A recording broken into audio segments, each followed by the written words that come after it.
నేను బిందు. Welcome to success Mantra. Obsessive compulsive disorder అంటే ఏమిటి? ఏ లక్షణాల ద్వారా ఈ సమస్యను గుర్తించవచ్చు? ఈ సమస్య ఉన్న వాళ్ళు ఎటువంటి జాగ్రత్తలు తీసుకోవాలి అనేది మాట్లాడదాం. నాతో పాటు ఉన్నారు సైకియాట్రిస్ట్ డాక్టర్ గౌతమి గారు. నమస్తే గౌతమి గారు. నమస్తే. గౌతమి గారు, ముందుగా ఈ అబ్సెసివ్ కంపల్సివ్ డిసార్డర్ అంటే ఏంటి? అబ్సెసివ్ కంపల్సివ్ డిజార్డర్ అనేది ఒక రకమైన మానసిక రుగ్మత. అందులో ఏంటంటే దే హ్యావ్ ఆబ్సెషన్స్ ఉంటాయి, కంపల్షన్స్ ఉంటాయి. తర్వాత ఆ రెండు కలిసి కూడా ఉండొచ్చు అనమాట వాళ్ళలో. ఇది ఒక కైండ్ ఆఫ్ యాంగ్జైటీ డిజార్డర్స్ కింది కూడా వస్తుంది. కానీ ఈ మధ్యలో దాన్ని సపరేట్గా ఒక కేటగిరీలో పెట్టారనమాట. దీంట్లో ఏంటంటే ఆబ్సెషన్స్ అంటే వాళ్ళకి ఒక వ్యక్తికి ఎవరికైనా కానీ ఒక థాట్స్ ఎలా వస్తుంటాయంటే రికరెంట్ వస్తూ ఉంటాయి. వచ్చిన థాటే మళ్ళీ మళ్ళీ రావటము, ఎంత వద్దనుకున్నా రిపీటెడ్గా అదే థాట్స్ రావడం. అవి ఎటువంటి థాట్స్ అంటే అన్వాంటెడ్ థాట్స్ అనమాట. వాళ్ళకి అన్ప్లెజెంట్ థాట్స్, వాళ్ళకి ఇష్టం లేని థాట్స్, వాళ్ళు ఎంత ట్రై చేసినా కూడా వాళ్ళకి కంట్రోల్ అవ్వదన్నమాట. సో ఆ రిపీటెడ్గా థాట్స్, అన్వాంటెడ్ పర్సిస్టెంట్గా థాట్స్ వచ్చి వాళ్ళకి తెలుస్తుంది అనమాట. ఇది నా థాట్సే, వేరే ఎవరి థాట్సో కాదు, నా థాట్సే వస్తున్నాయి, నాకు ఎక్సెసివ్గా వస్తున్నాయి అని చెప్పేసి దాని నుంచి వాళ్ళు ఎక్కువ యాంగ్జైటీకి లోన్ అవుతారనమాట. డిస్టర్బెన్స్ కూడా అవుతుంది డైలీ యాక్టివిటీస్లో. సో అట్లీస్ట్ వాళ్ళకు ఒక 2 వీక్స్ డ్యూరేషన్ అన్నా ఉండాలి. ఇలాగా ఉంటే దెన్ దాన్ని ఆబ్సెషన్స్ అంటారు. అలాగే కంపల్షన్స్ అంటేనేమో రిపీటెడ్ థాట్స్ కానీ ఈ ఇమేజెస్, మనం ఆబ్సెషన్స్లో థాట్స్, ఇమేజెస్, తర్వాత ఇంపల్సెస్ కూడా ఉంటాయి వాళ్ళకి. ఓకే. ఇంపల్సెస్ అంటే నేను ఏమన్నా చేస్తానేమో అన్న ఆలోచన. సో కంపల్షన్స్లో ఎట్లా అంటే అవి వచ్చినందుకు వీళ్ళకి యాంగ్జైటీ వస్తుంది కదా, నేను ఎవరినైనా కొట్టేస్తానేమో అని ఒక భావన వచ్చిందనుకోండి, అది రిపీటెడ్గా అలా వస్తూ ఉంటుంది వాళ్ళకి. దాన్ని కంట్రోల్ చేసుకోవడానికి వాళ్ళు ఇంకా దేవుణ్ణి జపం చేసుకోవడము, 10 times అలా మళ్ళీ ఏదన్నా కౌంట్ చేసుకోవడము, లేదు మళ్ళీ దేవుణ్ణి మొక్కడము, ఇలా రిపీటెడ్గా మోటార్ యాక్టివిటీస్ కానీ, లేదు మెంటల్ యాక్టివిటీస్ అంటే కౌంటింగ్ అనమాట, మెంటల్. సో ఇవి చేస్తారనమాట.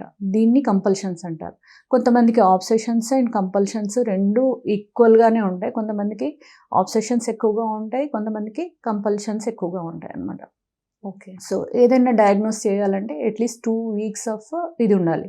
దీని నుంచి ఏంటంటే కన్సిడరబుల్ డిస్ట్రెస్ ఉండాలి వాళ్ళకి లైఫ్లో.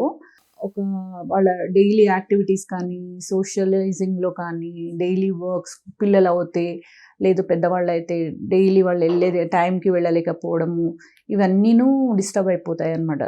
సో వాళ్ళకి దీని నుంచి బాగా డిస్ట్రెస్, యాంగ్జైటీ వస్తుంది. ఓకే. ఈ డిసార్డర్ అనేది ఎన్ని రకాలంటే ఏం చెప్తారు మేడం? ఇది యాక్చువల్లీ మనము predominantly obsessions, predominantly compulsions, mixed type అంటాము, లేదు ఇంకో రకంగా కూడా మనం చేయొచ్చు.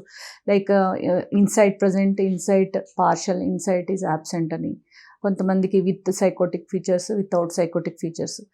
విత్ ఇన్సైట్ ప్రజెంట్ అంటే వాళ్ళకి తెలుస్తుంది అనమాట. నా ఆలోచన విధానము నాకు ఇలా వస్తున్నాయి, నాకు ఏదో వస్తుంది ఆలోచనలు, కానీ అవి కరెక్ట్ కావు, దానివల్ల నేను సఫర్ అవుతున్నాను, దీనికి నేను ట్రీట్మెంట్ తీసుకోవాలి, ఇదేదో ప్రాబ్లం ఉంది అనేది తెలుస్తుంది అనమాట. ఇంకొక పార్షల్ ఇన్సైట్ అంటే వాళ్ళ జబ్బు గురించి అవేర్నెస్, ఏదో వస్తుంది, ఇది నిజమా కాదా అన్న డౌట్లో ఉంటారు. థర్డ్ ఇన్సైట్ యాబ్సెంట్ ఏంటంటే వాళ్ళకి they are completely into that, నిజంగానే ఇదేదో అయిపోతుంది అని భయపడి అలా ఉంటారు. ఇంకోటి విత్ డెల్యూషన్స్, వితౌట్ డెల్యూషన్స్ అంటే దాంట్లో ఓసిడి విత్ సైకోటిక్ సిమ్టమ్స్ అని మనం అలా డయాగ్నోస్ చేసుకుంటాం అనమాట. Obsessive compulsive disorder with psychotic symptoms. దాంట్లో ఏంటంటే ఆడిటరీ హాలుసినేషన్స్ ఉండొచ్చు, తర్వాత డెల్యూషన్స్ కూడా ఉండొచ్చు. డెల్యూషన్ అంటే ఏంటంటే ఒక ఫాల్స్ బిలీఫ్, మార్బిడ్ బిలీఫ్. అంటే ఇప్పుడు మనకు ట్రెడిషన్స్ ఉంటాయి కొన్ని, మనము సూపర్స్టిషన్స్ ఉంటాయి, అది కామన్ టు ద కల్చర్. అది కాకుండా బియాండ్ దాట్ వాళ్ళకి ఏదన్నా ఉంటుందనుకోండి, ఇలా నేను ఈ డోర్ తెరిస్తే మా ఇంట్లో మా పిల్లి చనిపోతుంది, ఓకే అన్న అది వచ్చిందనుకోండి, ఇంకా అది ఎందుకు చనిపోతుంది అంటే దాని మీద అది థాట్ ఫిక్సేషన్ అయిపోయి డెల్యూజన్ లాగా మారుతుంది అనమాట. అది అంటే చాలా స్ట్రాంగ్ ఫాల్స్ బిలీఫ్. వాళ్ళకి హియరింగ్ వాయిసెస్ కూడా ఉంటాయి బాగా, చుట్టూ ఎవరు లేకున్నా కూడా ఎవరో మాట్లాడినట్టు, ఇగో నేను వచ్చేస్తున్నాను మీ ఇంటికి, ఇది చేస్తాను అది చేస్తాను అంటే భయపడడం వాళ్ళు నిజంగానే. సమ్ టైప్ ఆఫ్ ఇమాజినేషన్ అనుకోవచ్చా? ఇమాజినేషన్ కాదు, they Hmm. Really hear voices but they are not real voices. It is because బ్రెయిన్లో న్యూరో ట్రాన్స్మిటర్స్ ఇంబ్యాలెన్స్ వలన, ఆ కెమికల్ చేంజెస్ వలన దే హియర్ వాయిసెస్ అనమాట. ఓకే. అదే ఇంబ్యాలెన్సెస్ వలన డెల్యూజన్స్ కూడా ఉంటాయి. డెల్యూజన్స్ అంటే ఎట్లా, వాళ్ళు నన్ను చంపేయడానికి వస్తున్నారు, నేను చాలా ఇదిగా ఉన్నాను, నన్ను చంపేయడానికి వస్తున్నారు, అన్ని ఆబ్సెషన్కి రిలేటెడ్వి ఉంటాయి అనమాట. నేను ఇలా చేస్తే అక్కడ ఏమన్నా అయిపోతుంది అలా Hmm. అనమాట. సో ఈ విధంగా ఉంటాయి అనమాట. సో ఈ డిసార్డర్ కి ఏమైనా ఏజ్ ఫ్యాక్టర్ ఉంటుందా? అండ్ అలాగే ఈ డిసార్డర్ గుర్తించడానికి ఎటువంటి సిమ్టమ్స్ ని చూడొచ్చు అంటారు పేషెంట్ లో? ఇది actually teenage, pre teenage time, adolescent ఏజ్లో స్టార్ట్ అవుతుంది. Okay. 12 years, around before 16 years, 17 years. కామన్గా యావరేజ్ ఏజ్ గ్రూప్ అంటే 19 ఇయర్స్ ఏజ్ గ్రూప్ ఉంటుంది. సో దానికంటే ముందు స్టార్ట్ అవుతుంది. కానీ మన దగ్గరికి వచ్చేపాటికి 25 ఇయర్స్కో ఏ టైంకో వస్తారు. ఆఫ్టర్ 35 ఇయర్స్ మనం చూడడం చాలా తక్కువ అనమాట. ఈ డిజార్డర్, ఇది మనం చూడడము చాలా రేర్. సో పిల్లల్లో వచ్చినప్పుడు, మనం పిల్లలు ఏదన్నా చెప్తున్నప్పుడు మనము వాళ్ళని వినాలి. యాక్చువల్లీ నాకు ఇలా అనిపిస్తుంది, అలా అనిపిస్తుంది, ఇలా అనిపిస్తుంది అని. అండ్ చైల్డ్ బిహేవియర్స్ కూడా మనము గమనించుకోవాలి. కొంతమంది పిల్లలు ఎట్లా ఉంటే చాలా ఆర్డర్లీగా ఉంటారనమాట. ఇలా నడిస్తే ఆ గీత మీదే నడవాలి, రిచువలిస్టిక్ బిహేవియర్స్ ఉంటాయన్నమాట. పెద్దవాళ్ళలో కూడా ఉంటాయి. ఇలా వెళ్ళాక ఇలానే వెళ్ళాలి, ఇది ఫస్ట్ ఈ లెఫ్ట్ హ్యాండ్తో ఈ బాటిల్ తీసుకున్నాక రైట్ హ్యాండ్తో గ్లాస్ తీసుకొని అలా 3 టైమ్స్ వాటర్ వేసుకొని దాని తర్వాత తాగుతున్నాయి. లేదు 3 టైమ్స్ కంటే ఎక్కువైంది అనుకోండి, మళ్ళీ పారబోసి మళ్ళీ స్టార్ట్ చేస్తారనమాట. So it's like that. ఆ విధంగా ఉంటాయి అన్నమాట. అవి ఏంటంటే రిపిటేటివ్ ఇది ఇన్ని నెంబర్ ఆఫ్ టైమ్స్ చెయ్యాలి అట్లా అని చెప్పేసి. కొంతమంది పేషెంట్స్ నా దగ్గర వచ్చేవాళ్ళు అనమాట. ఒక అతనికి ఎలా ఉండేదంటే, డెత్, డయింగ్ అన్న మాట విన్నా, లేదు యాక్సిడెంట్ అని మాట విన్నా, లేదు న్యూస్ పేపర్లో డెత్ అన్న వర్డ్ చూసినా, దాన్ని ముట్టుకున్నా చాలా యాంగ్జైటీ అయిపోతుంది అనమాట. ఓకే. అయిపోయి ఇమీడియట్గా హ్యాండ్ వాష్ రిపీటెడ్గా చేసేసుకోవడం. ఓకే. అది ఎన్నిసార్లు ముట్టుకున్నందుకు అనమాట, అది 20 టైమ్స్ 30 టైమ్స్ అనమాట. సో వాళ్ళకి కూడా ట్రీట్మెంట్స్ ఉంటాయి. ఇంకొక పేషెంట్ వచ్చేవాళ్ళు అనమాట. వాళ్ళకి ఏంటంటే ఇది యూజువల్లీ మనకు సెక్షువల్ అబ్యూస్ కానీ ఫ్యామిలీ హిస్టరీలో ఉన్నా కూడా, చిన్న ఏజ్లో ఫ్యామిలీ హిస్టరీలో ఉన్నాము, ఫస్ట్ డిగ్రీ ఫ్యామిలీ రిలేటివ్స్లో, కన్సాంగునస్ పేరెంట్స్ అంటే ఫ్యామిలీలో మేనరికం పెళ్లి చేసుకుంటారు, వాళ్ళు ఇద్దరు ఎవరికన్నా ఉన్న పిల్లలకు వస్తుంది. తర్వాత ట్రొమాటిక్ ఫ్యామిలీస్ ఉంటాయి, బాగా డిస్ఫంక్షనల్ ఫ్యామిలీస్ ఉంటాయి. తర్వాత మోనోజైగోటిక్ ట్విన్స్ అంటారు, అంటే ప్రెగ్నెన్సీ అప్పుడు ట్విన్స్ పుడతారు కదా, ఒక్క జైగోట్తో 2 బేబీస్ ఫామ్ అవుతాయి కదా, వాళ్ళలో ఎక్కువ ప్రపోనెన్స్ ఉంటుంది అన్నమాట, వాళ్ళలో ఎక్కువ శాతం ఉంటుంది, వచ్చే అవకాశం ఉంటుంది. సో వీళ్ళలో ఏంటంటే పేరెంట్లో ఇద్దరు పేరెంట్స్లో ఉందా, ఫ్యామిలీ ట్రీ వేసుకోవాలన్నమాట. వేసుకొని మనకి గ్రాండ్ పేరెంట్స్కి కూడా ఉందా, బోత్ సైడ్స్ ఉన్నాయా, ఉంటే ఎంత శాతం వస్తుంది, వీ హ్యావ్ దోస్ కౌంట్స్ అనమాట. సో ఒకవేళ పేరెంట్స్కి కూడా ఓసిడి ఉండి వాళ్ళకి టీనేజ్లోనే స్టార్ట్ అయ్యింది అని అంటే, వాళ్ళకు పుట్టే పిల్లలకి వచ్చే ఛాన్సెస్ మామూలు పిల్లల కంటే కూడా ఎక్కువగా ఉంటుంది అనమాట. అది సో ఈ విధంగా ఉంటాయి. ఇవి ఏంటంటే మనకి చాలా రీజన్స్ ఉంటాయి వీటికి. ఎన్వైర్మెంటల్ ఇన్ఫ్లుయెన్సెస్ ఉంటాయి, లెర్న్ బిహేవియర్స్ ఉంటాయి, ఇంకోటి ఆబ్సెసివ్ కంపల్సివ్ పర్సనాలిటీ డిజార్డర్స్ అని కూడా ఉంటాయి. సో అవి ఏంటంటే దాంట్లో ఆ పర్సనాలిటీ డిజార్డర్లో వాళ్ళకి సాటిస్ఫాక్షన్ ఉంటుందన్నమాట. ఆర్డర్లీనెస్, క్లీన్లీనెస్, ఒక పని తెమ్లర్ అనమాట, పర్ఫెక్షనిజము, అలానే ఉండాలి ఇలానే ఉండాలి అని చెప్పేసి వాళ్ళకి ఒక జాయ్ ఆఫ్ డూయింగ్ దాట్ ఉంటుంది. వీళ్ళకి ఏంటంటే they will feel the time is getting wasted. ఒకవేళ ఒక ఇంటర్వ్యూ ఉంది, వెళ్ళాలి వాళ్ళ ఇంటర్వ్యూకి, రెడీ అవ్వాలి అంటే ఫస్ట్ వాళ్ళు వాష్రూమ్కి వెళ్ళి, అంటే ఒక్కొక్కరిలో ఒక్కొక్క లాగా ఉంటుంది. ఒక మగ్గుతో ఒక 10 టైమ్సే రైట్ హ్యాండ్తో వేసుకోవాలి, తర్వాత లెఫ్ట్ హ్యాండ్తో ఒక 10 టైమ్స్, తర్వాత సోప్ ఇన్నిసార్లు రాసుకోవాలి. ఇవన్నీ అయ్యాక మళ్ళీ వచ్చి అదే రిచువలిస్టిక్గా అయ్యేపాటికి 1.5 అవర్ అయిపోతుంది. అక్కడ ఇంటర్వ్యూ టైం కూడా అయిపోతుంది. They know that they are not able to get out of that. Okay. So ఒక్కసారి వాళ్ళు ఏంటంటే దేవుడి ముందర కూర్చొని ఉంటారు. కొంతమంది కూర్చొన్నప్పుడు ఇలా ఫోటో ఉంటుంది, దేవుడి ఫోటో చూస్తున్నప్పుడు వాళ్ళకి ఇమేజెస్ లాగా వస్తాయి అన్నమాట. ఎలా అంటే దేవుడి మీద ఉమ్మేసినట్టు, దేవుడి మీద ఏదో దేవుడి పటం మీద అది డ్రైనేజ్ నుంచి వాటర్ తెచ్చి పడేసినట్టు, చెత్త పడేసినట్టు, రాళ్ళు పడేసినట్టు, సో న్యాచురల్లీ దేవుణ్ణి నమ్మే వాళ్ళకి అలా ఉన్నప్పుడు దే ఫీల్ వెరీ యాంగ్షియస్. నేనేం ఇలా చేస్తున్నానని దాన్ని అండూయింగ్ అంటే నేను చేసిన ఈ సిన్కి నేను పరిహారం ఏం చేసుకోవాలి అని మళ్ళీ వాళ్ళు ఏం చేస్తారు, ఒక 10 times దేవుణ్ణి ఏదో ప్రే చేసుకోవడం, ఒక స్పెసిఫిక్ వర్డ్ రిపీట్ చేసుకోవడం, మళ్ళీ మళ్ళీ మళ్ళీ మళ్ళీ మెంటల్ రిపిటేషన్స్ అనమాట. లేదు మళ్ళీ మళ్ళీ వెళ్ళి స్నానం చేసేయడము, ఈ విధంగా చేస్తూ ఉంటారు. సో ఈ అబ్సెసివ్ కంపల్సివ్ డిసార్డర్ తో బాధపడుతున్న వాళ్ళ పిల్లల పేరెంట్స్ మీ దగ్గరకు వచ్చినప్పుడు యాజ్ అ సైకియాట్రిస్ట్ మీరు మొదటగా వాళ్ళ పిల్లల కన్నా ముందు పేరెంట్స్ కి కూడా కొంచెం కౌన్సిలింగ్ అవసరం ఉంటూ ఉంటుంది. బికాజ్ వాళ్ళ చిల్డ్రన్ ని చూసి కూడా బాధపడుతూ ఉంటారు కొంతమంది. సో వాళ్ళకి మీరు మెయిన్ గా ఏం చెప్తూ ఉంటారు? యాక్చువల్లీ వాళ్ళు ఏమనుకుంటారంటే ఫస్ట్ ఇగ్నోరెన్స్ ఉంటుంది, అవేర్నెస్ ఉండదు చాలా మందికి. తర్వాత వాళ్ళకి యాక్సెప్టెన్స్ ఉండదు. Unless it goes to beyond certain stage, చాలా ముదిరిపోయేదాకా అవేర్నెస్ ఉండదు. సో వాళ్ళకి ఏంటంటే as a part of the treatment we have to counsel the parents that there is a disease like this and that need to be taken care of. ఒకసారి family history అడిగి పేరెంట్స్లో ఎవరికన్నా ఉందా కూడా మనము గమనించుకోవాలన్నమాట. So వాళ్ళకి అన్నీ మనం ఎక్స్ప్లెయిన్ చేస్తున్నప్పుడు మనం లిస్ట్ అవుట్ చేయాలన్నమాట.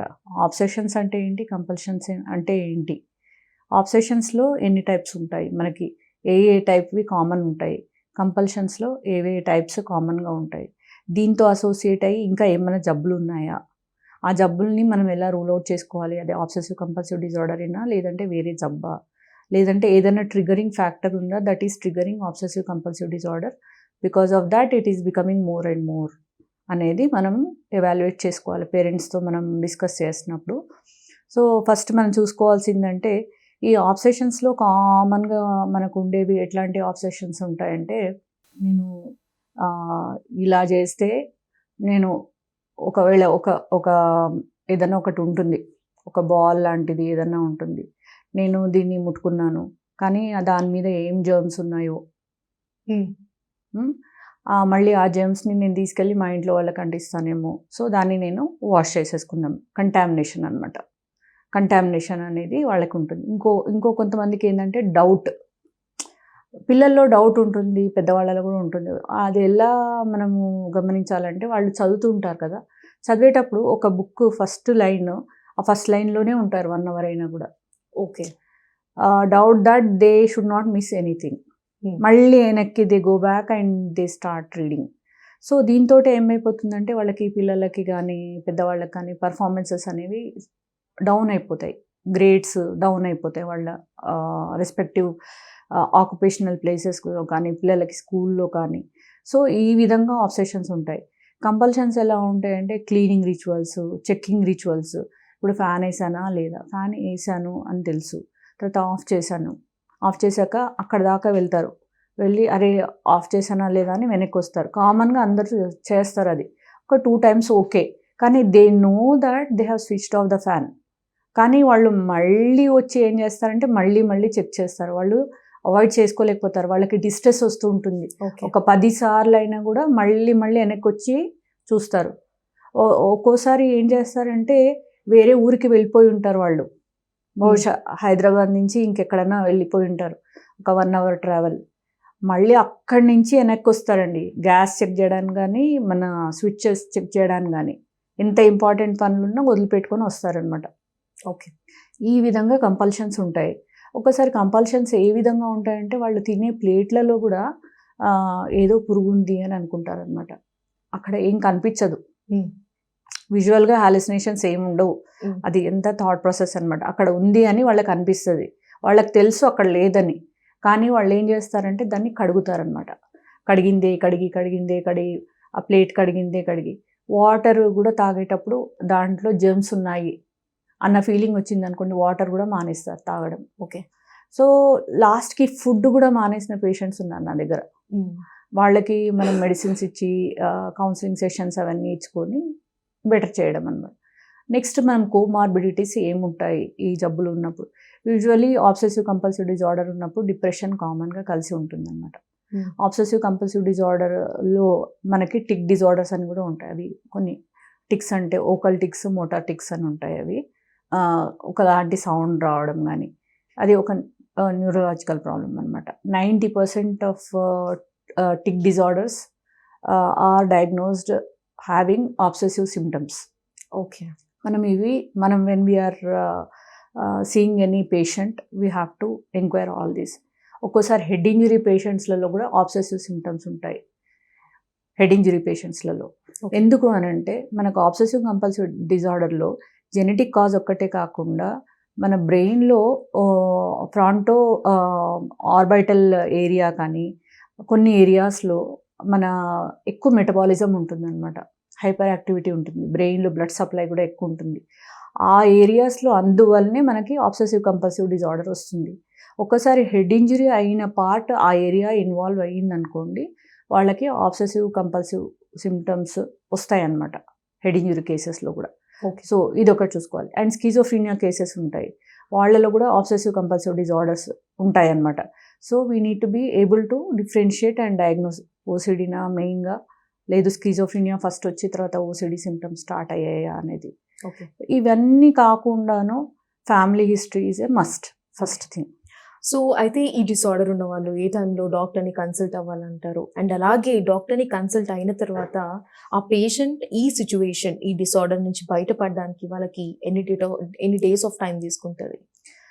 యాక్చువల్లీ మనకి డయాగ్నోస్టిక్ క్రైటీరియా DSM-5 అని వాడతాము అమెరికాలో, ఇక్కడ కూడా వాడతాము. ICD-10 క్రైటీరియా అని ఉంటాయి for the professionals to diagnose, psychiatrist కానీ సైకాలజిస్ట్ కానీ. సో దానికి అట్లీస్ట్ మినిమం పీరియడ్ ఆఫ్ ఒక 2 weeks ఆఫ్ ICD-10 ప్రకారంగా అయితే 2 weeks ఆఫ్ ద ఇల్నెస్ ఉండాలన్నమాట వాళ్ళకి. అది ఏంటి, రిపీటెడ్ థాట్స్, ఇంట్రూడింగ్ థాట్స్ ఉండాలి, రికరెంట్ థాట్స్ ఉండాలి, అన్ప్లెజెంట్ థాట్స్ ఉండాలి, which they are not able to stop, and they try their best to neutralize their thought by doing some act or something. That is called as compulsion. Usually మనము rituals అంటాం చూడండి. So ఇవన్నీను plus it should cause considerable disturbance in the person's activity, daily life, like social life, professional life, his quality of life అనేది disturb అవుతుంది. So ఇది at least ఒక 2 weeks అన్నా ఉండాలి. ఉంటే కన్సిస్టెంట్గా ఉంటే then we diagnose it as obsessive compulsive disorder. So ఈ డయాగ్నోసిస్ మనము ఫస్ట్లో ఇట్లా ఇగ్నోర్ చేయకుండా ఈ సిమ్టమ్స్ వస్తున్నాయి ఎందుకో ఎప్పుడు లేనిది, పిల్లల్లో గ్రేడ్స్ తగ్గిపోతున్నాయి, ఒకవేళ పిల్లలు అనుకోండి గ్రేడ్స్ తగ్గిపోతున్నాయి, లేదు డల్గా ఉంటున్నారు, చేసిన పని రిపీటెడ్గా చేస్తున్నారు, దే ఫీల్ షై అనమాట అందరి ముందు చేయడానికి, పెద్దవాళ్ళైనా కానీ చిన్న పిల్లలైనా కానీ. సో ఈ సిమ్టమ్స్ మనం చూడంగానే ఎంబడే తీసుకురావడం best. Okay. Earlier the better. ఎందుకంటే వ్యాధి ముదిరిపోయిన కొద్దీ ఏమవుతుందంటే ట్రీట్మెంట్ అనేది కష్టం అవుతుంది. ఇది ఏంటంటే life long illness, life long medication తీసుకోవాలి, ప్లస్ సైకోథెరపీ అంటే కౌన్సిలింగ్ సెషన్స్ తీసుకుంటే they will do well. Waxing and weaning ఉంటుంది, అంటే ఒక్కోసారి కొంచెం ఎక్కువ అవుతుంది, ఒక్కోసారి కొంచెం తగ్గుతుంది, కానీ రెగ్యులర్గా అయితే తీసుకోవాలి. మెడిసిన్స్ తీసుకుంటే they will really do well అండి. ఓకే. బేసికలీ ఎటువంటి ట్రీట్మెంట్ ఇస్తూ ఉంటారు మీరు? లైఫ్ లాంగ్ మెడిసిన్స్ తీసుకోవాలి అని అంటున్నారు కదా, వాట్ ఇఫ్ ఒకవేళ మెడికేషన్ స్టాప్ చేస్తే కనుక? మెడిసిన్స్ అనేది వి యూజ్ యాంటీడిప్రెసెంట్స్ యూస్ చేస్తాం అనమాట. టెట్రాసైక్లిక్, ట్రైసైక్లిక్ యాంటీడిప్రెసెంట్స్, SSRIs ఇవి యూస్ చేస్తాము. మన డిజీజ్ సివియారిటీ ఎక్కువ ఉందనుకోండి వాళ్ళకి మనం యాంటీసైకోటిక్ మెడికేషన్స్ యూస్ చేస్తాము. దీంట్లో యూజువల్లీ మనం ఇచ్చేవి ఏంటంటే SSRIsలో సెరటోనిన్ స్పెసిఫిక్ రీఅప్టేక్ ఇన్హిబిటర్స్ అని. ఈ సెరటోనిన్ లెవెల్ ఇంబ్యాలెన్సెస్ అవుతాయి అన్నమాట వీళ్ళకి. సో అది రెస్టోర్ చేయడానికి, దాని లెవెల్ మెయింటైన్ చేయడానికి మనము reuptake inhibitors, serotonin reuptake inhibitor tablets ఇస్తామన్నమాట. So it will take some time, at least 21 days to start working for these tablets to reach brain and start acting. అదేంటంటే అది హాఫ్ లైఫ్ తక్కువే ఉంటుంది, 1 day కంటే తక్కువే ఉంటుంది, అప్రాక్సిమేట్ 1 day. ఎవ్రీ డే ఒక tablet వేసుకోవాల్సింది. తర్వాత after 6 to 8 weeks we have to assess. So if the symptoms are coming down then we titrate the doses అనమాట. ఈ ఏ టైప్ ఆఫ్ యాంటీడిప్రెసెంట్ ఏ పర్సన్కి అనేది అన్నీ చూసి డయాగ్నోస్ చేసుకుంటాం. తర్వాత ఇఫ్ సివియర్గా ఉందనుకోండి, అన్కంట్రోలబుల్గా 24 hours అదే చేతులు ఫుల్ వాష్ చేసి చాప్ అయిపోయి రక్తం కారుతూ ఉంటుంది, గోళ్ళు రక్తం కారుతూ ఉంటాయి, అట్లా కానీ లేదు కంటిన్యూగా స్నానం చేస్తూ ఉంటారు, అదే preoccupied with that and they are so tensed because of that. ఇంకొకటి మార్నింగ్ నుంచి ఏం జరిగింది అన్నీ గుర్తు తెచ్చుకోవాలన్నమాట ఇన్ ఆర్డర్లో. సో అలాంటివి కూడా ఉంటాయి. అది it will be so distressing for them. ఇది ఒక పేషెంట్లో ఉండే. సో వాళ్ళకి సివియర్గా ఉన్నప్పుడు we add on antipsychotic for them అనమాట. యాంటీసైకోటిక్ యాడ్ చేసి then after 2-3 months or 6 months will start improving. Earlier treatment అయితే తొందరగా రికవరీ ఉంటుంది మనకి. ఒకటి ఇదొక్కటి కాకుండా మనము వాళ్ళకి యూజ్ చేసేది ఏంటంటే సైకో అనలిటిక్స్ సైకోథెరపీస్. దాంట్లో మనము ఫస్ట్ కాగ్నిటివ్ బిహేవియర్ థెరపీ అని ఒకటి యూజ్ చేస్తాము, ఎక్స్పోజర్ అండ్ రెస్పాన్స్ ప్రివెన్షన్ ఒకటి యూజ్ చేస్తాం అనమాట, అండ్ థాట్ స్టాప్ టెక్నిక్ ఇవి. ఇంకోటి క్రేనియల్ మ్యాగ్నెటిక్ స్టిమ్యులేషన్ అని అవి కూడా వచ్చాయి అన్నమాట.